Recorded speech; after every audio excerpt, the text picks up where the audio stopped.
I love fishing in offshore boats, pontoons, skiff, tiny plastic boats, kayaks, and even from the shore. I try to keep a wide variety of fishing in my weekly routine. However, lately I've been finding extreme success with kayaks, and not only is it a really effective and fun way to fish, but it's extremely portable and almost everybody can store them. Although, if you're looking for a fully outfitted fishing kayak, you could easily spend double, triple, or quadruple the amount of money versus a fully fitted tiny plastic pontoon. I got about $1,700 into my pontoon boat and my buddy's kayak. They sell new for $4,500, and we go the same speed. So let's figure out who wins. Fishing kayaks or tiny pontoon boat? Now, I don't do a lot of promotion, so I'll make it quick, but I did make a new website, which is blog posts and podcasts all about the tiny boating world, very similar to this channel, as well as a weekly newsletter. So if you want every week the most affordable, cheap, tiny boat of the week, the best boat mods, the cheapest mods, reviews, top lures, all that fun stuff, everything that is in the ecosystem of tiny boating, absolutely free, no ads on the website, no strings attached. Go check it out. You can find the link in my description or at the homepage of this YouTube channel. That's enough talking. That's enough talking. Let's talk about kayaks. Now, to keep it kind of fair price-wise, a pedal kayak is going to run about the same as what I have into my $1,700 fishing mini pontoon boat. So we're pretty much talking about pedal kayaks and up, not really paddle kayaks. There are paddle kayaks that cost just as much as a pontoon boat, but for the sake of comparison, we're going to try to keep the price similar. Anyway, let's start with the benefits of a kayak, and number one is simply the ease of use. Pedal-driven means you don't have to worry about a motor, the weight of a motor, carrying it, a battery capacity, runtime, none of that stuff. It's just you and your daggum feet. And going full out, you'll probably max out at about 3 miles per hour depending on the condition. And I have a motor on my boat, of course, a trolling motor, and I run about 3.5 miles per hour max. So I'm only getting about half a mile an hour more versus a pedal-driven kayak depending on the conditions. That's not much faster. Number two is the weight. I don't care how you put it, a kayak, even if it's 12 foot, will be lighter than a pontoon boat dry. Although if you do have it fully fitted, a trailer will be easy. A fully fitted pontoon boat, you're going to want a trailer. I have a trailer for my boat. So these kayaks, you can remove the trolling motor or you can remove the pedals and then you can carry it. Or the big thing is the kayaks, there's a huge market for the big wheel dollies. So whether you're on gravel, beach, river, wherever you're at, you can easily just strap your kayak to the dolly, as you know, and carry it, truly making it really, really portable. Now, a lot of people say that these plastic pontoon boats are pretty portable, but, I've taken it to some kayak launches, some primitive launches that don't have a formal boat ramp, take it out of the bed of my truck, drag it about 20, 30 yards. And let me tell you, it's nowhere near as portable as a kayak. I will never do that again. I stick to boat ramps. So dry, you're going to run about 60 to 90 pounds on a kayak versus a Pond Prowler. You're going to be about 100 to 150. But it's a big boat. You're going to have a lot of, doodads and all sorts of stuff in it, fish finders, anchors, and all that sorts of stuff. So it's going to be really heavy. My boat's probably pushing almost 250. The third benefit over plastic pontoons is the portability. Like I said, I used to load and unload my Pond Prowler from the bed of my truck onto the boat ramp, onto a kayak launch, drag it, do whatever, carry it. And it's nothing like a kayak. You can literally throw 2 or 3 kayaks in the bed of a truck, no problem, or one Pond Prowler. If you need 2, you could stack them on top of each other and get a trailer, but it's a lot more of a hassle. And like I said, you can literally just pick it up and carry it to where you need to, or you can get one of those readily accessible, you can get them anywhere, kayak dollies. That's not the same with the Pond Prowler. Also, you can store them really anywhere. Storage units, really tall closets, back decks. Even if you live in an apartment like me, screened in back decks, there's people, they've got their kayaks on there. You can really put them anywhere. You can put them on the roof of your car with roof racks. Anybody can carry them. Anybody can own it. And for the most part, anybody can store them. They take up almost no space in a garage. You can even mount them on the wall, the ceiling, stand them upright, anything like that. The Pond Prowler will require a little bit more space. And, I have seen people, they'll kind of fold them up sideways against the wall of their garage. But then you're going to have to reattach the motor and everything in it every single time. And you're still going to have to do something with the seats and everything that goes in your boat. So kayaks can truly be launched from anywhere. And people say that about the Pond Prowler. But for me, I only launch at boat ramps. It is significantly easier. Luckily, I've got about 20 boat ramps within 30 minutes of me here in Panama City. So I have no shortage. So a lot of this is going to depend on you, your area, your availability to boat ramps, and what kind of waters you're going to be fishing. I will say I can get up to about 6 inches if I'm drifting on the flats when I'm fishing, but of course a kayak can go shallower than that. All right, let's switch gears and talk about the pros of a tiny plastic pontoon boat like my Pond Prowler versus my buddy's kayak. Number one, believe it or not,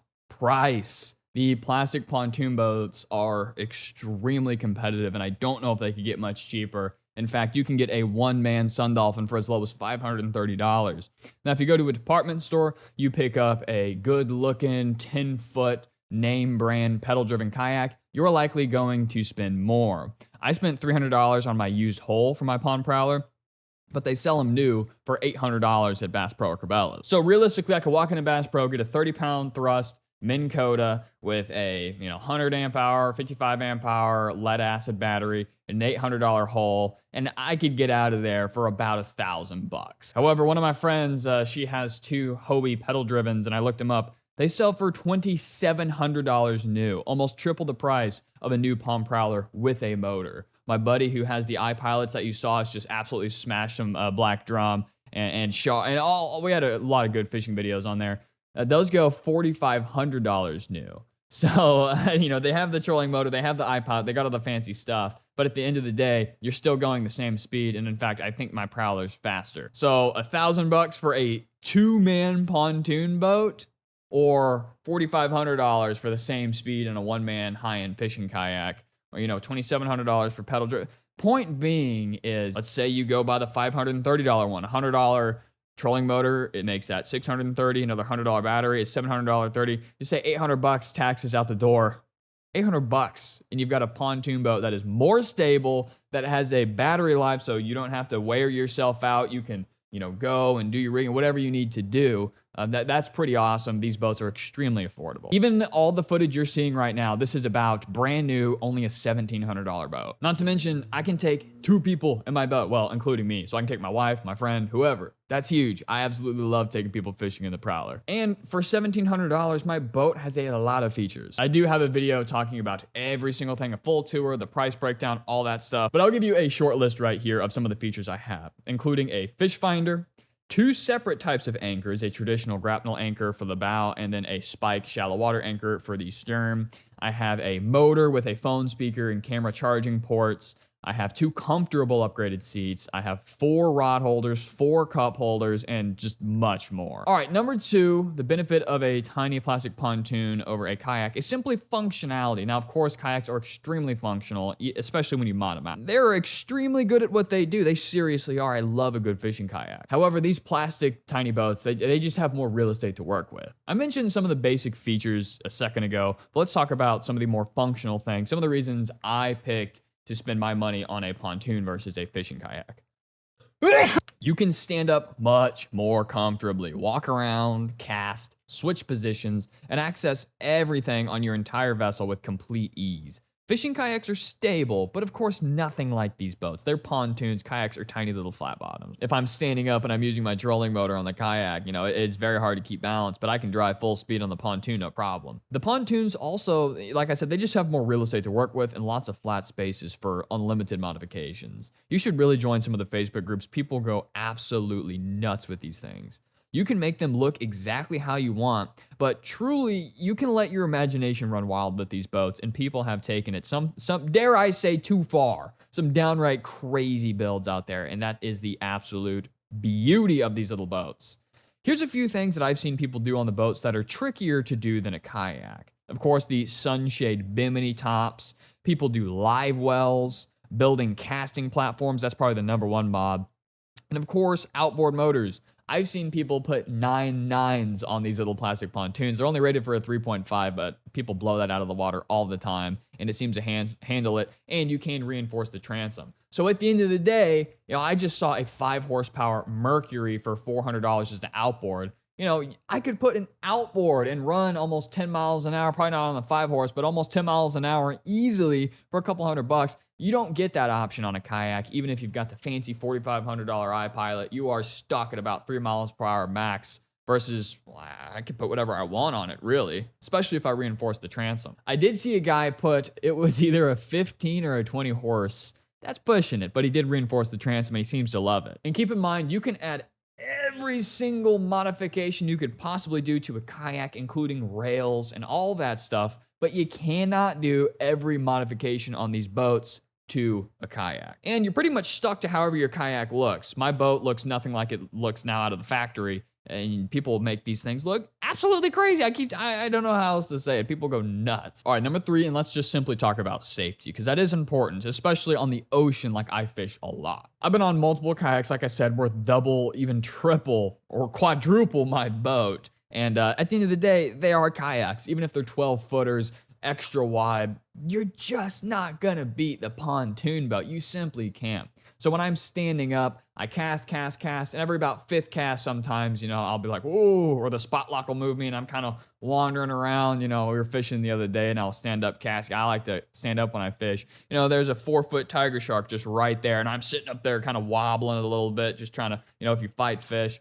So there's no denying that it's a kayak. Of course, it's not going to be as stable as these pontoon boats. But at the end of the day, the pontoon boats, they are more stable. They can handle much higher winds, much larger wake. They can handle some serious chop, even some swells in the bay on some really nasty days. I've handled 65-foot military boat wake. I've handled yachts flying past me, slow and fast, different size wakes, big winds. And I am completely safe. I just bob right over it. The pontoons make me completely stable. I'm still standing up. Boat will blast past me. I'm still standing and fishing. I'm just kind of going like this. Versus a kayak, I gotta sit my butt down. Otherwise, I'm getting tossed. So I know for an absolute fact that these pontoons are arguably much safer, especially because you can't really sink a kayak. You can't sink these pontoon boats either, which is one of the main reasons that I got it for the ocean. Also, you sit up kind of on top of the water, not in the water. It doesn't matter how calm it is. I'm always getting wet with the kayaks. Sometimes that's a good thing, but in the winter, I don't want any water touching me at all. And the pontoon, I rarely get splashed. It's only when I'm driving full speed, 3.5 miles an hour into a wake just for fun sometimes, which you've seen me do on the channel, but it keeps you a lot more dry as well. Okay, number 4 is speed and range. And this is going to be a benefit over the kayaks on any kayak that doesn't have a trolling motor. If your kayak has a trolling motor, well, there you go. You've got the same situation. But I will say that you can store a 100 amp hour lithium battery, no problem, in the dedicated battery housing in these plastic boats. But with a kayak, of course, you're going to have a seat that can kind of sit under it or a place to put a big fat battery. Okay, so although I'm only running a tad bit faster than a pedal-driven kayak, I've driven 5 nautical miles in a day and had no problems. I was not fatigued because I didn't have to paddle. I didn't have to pedal those 5 miles. And I didn't have to, hold my arm way back me if I've got a tiller, trolling motor. And, I didn't have to spend $5,000 on a remote control iPilot. So no labor required. In fact, I have a rudder on my trolling motor. So if I've got, sometimes I'll drive 30 minutes just to get to a spot because I'm only running 3.5 miles an hour. And I'll do the little directional lock. I've got my rudder and I'll lock it and I'll look up about every 60 seconds, make sure I'm not going to hit anything I'm doing, but I can focus on my rigging and all that stuff. I can get everything situated. I've actually spooled a reel on the water. Not spooled a reel. I have I broke a rod and had to transfer a reel onto another rod. And I did all that while still driving to my spot. And by the time I got there, everything was ready to go. And I caught a redfish pretty quick. And I fished for 6 hours on a single charge of a 100 amp hour lithium battery.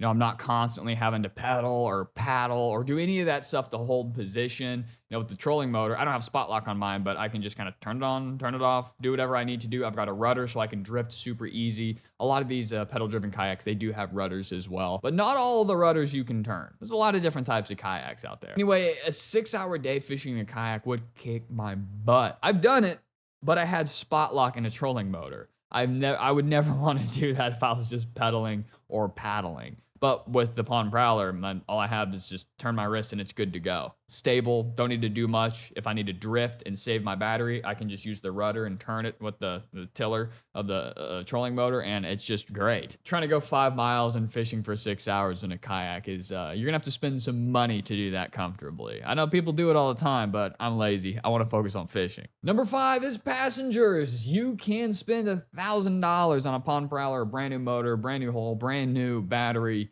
And you can take your wife, you can take your friend, you can take your cousin or whatever. Maybe your cousin is your wife. I don't know where you're from.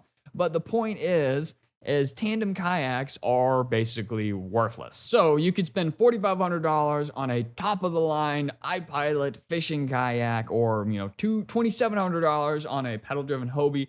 But unless your buddy's got a kayak or you bought two, you're going alone, which is fine. I love fishing alone. If I'm in my 10-foot prowler and I'm alone, I basically got a nice big casting platform and a lot more. I can spread out all my lures. You guys have seen me on the boat alone. It gets messy quick because the more space I have, I'm just spreading all my gear out. So being able to spend less money and go with a friend comfortably, I fish with my buddy who's twice my size. He's taller, he's got more muscle and everything. And we can absolutely comfortably fish. The seats on the Prowler on all these pontoons, they rotate 360 degrees. So I'm facing this way, I'm casting off. He's facing that way, fishing a completely different direction. We've got multiple feet between us. We never cross lines, nothing like that. So simply being able to go out and dick around with your buddy for hours on end in a stable, safe pontoon and not have to worry about a thing is pretty fun. Let me tell you, we have some absolute blasts. Usually the best days fishing on the Prowler, I'm alone, but the most fun days is when I got someone with me to share the experience of this silly little boat that we can take into some really strange places. And like I said, if no one's with me, I got a full casting deck, baby. Also, a word of advice: unless you plan on keeping your pontoon boat set up pretty simple, you're going to want a trailer. That's not a problem you're probably going to run into with a fishing kayak, but my boat is pretty heavy. It's loaded down. The motor never leaves it. I got the battery boxes, all my accessories. You can see the link in my description. I got a ton of accessories. Yeah, I'm not lifting that out of my bed anymore. So if you do get one of these and you do plan on doing a lot of stuff to it, you're going to want a trailer. However, there's $200 jet ski trailers listed for sale all the time around here in Florida. So a little jet ski trailer will do. I actually already had a brand new $1,000 5x8 Harbor Freight. It was actually a Tractor Supply utility trailer. I removed the gate. I just happened to have it anyway, and it works absolutely perfect. I back the utility trailer up. I get the tires right on the edge of the water. So the tires are here. The water line's kind of right up here, and I slide it right off, and then I slide it right back on. So you're going to want a trailer. However, there's a million different trailers that'll work. And mine was $1,000 brand new. Those trailers go for a half that, a few years old. Of course, it depends on where you live. I'm in Florida. We got boat trailers everywhere for super cheap, even sometimes free ones that require a little work. So, even with the cost of a trailer, you could still be significantly cheaper than a high-end pedal or trolling motor kayak. In conclusion, who wins? Who is the winner? Now, I know you think I might say plastic pontoons because it sounds like I sold it better, and that's what I have. I have a fishing paddleboard and a pontoon. I don't own a kayak. The only reason is because all my friends have kayaks and I love fishing off them. But the truth is one is not better than the other. For me, in my situation, I like fishing all conditions: rough weather, winds, chop, wake. I like to bring someone with me. I like to have the stability. I like to walk around and cast and fight fish and not ever have to worry about my boat tipping or my balance. That's the main thing. I never want to have to focus on my balance, because if I do, I'm focusing less on what I'm doing in the water fishing. So the truth is it depends. It really depends. There is not a clear-cut answer. Do you not have many boat ramps? Do you only have one body of water, and it's so much easier for you to hit different spots of the lake and not have to just go to a boat ramp? Sure, you could do that with the Prowler, but you're going to have a way better time with the kayak. Do you have creeks and rivers and springs and all sorts of stuff that don't have boat ramps? You're going to want a kayak. I know a lot of people who have a Pond Prowler and they have a kayak. I know a lot of people who sold their kayak just for the Prowler. It just depends on what you want to do. For me, a kayak doesn't make sense because all my buddies have kayaks, literally everybody, and my plastic pontoon, for the most part, it outperforms most things. It's hard to beat that $4,500 iPilot. That's pretty sweet, but you can only take one person, and that's yourself. What kind of fishing are you going to be doing? Are you going to be fishing alone? Do your friends have kayaks? Do they not? Do you want to take your wife with you? Whatever it might be, it really just depends. I'm a pontoon guy, but dadgummit, I love me some kayak. Hit that like and subscribe button. We talk about everything tiny boat fishing, including kayaks, small vessel, anything that is going to float and is super affordable is my cup of tea. See you next time.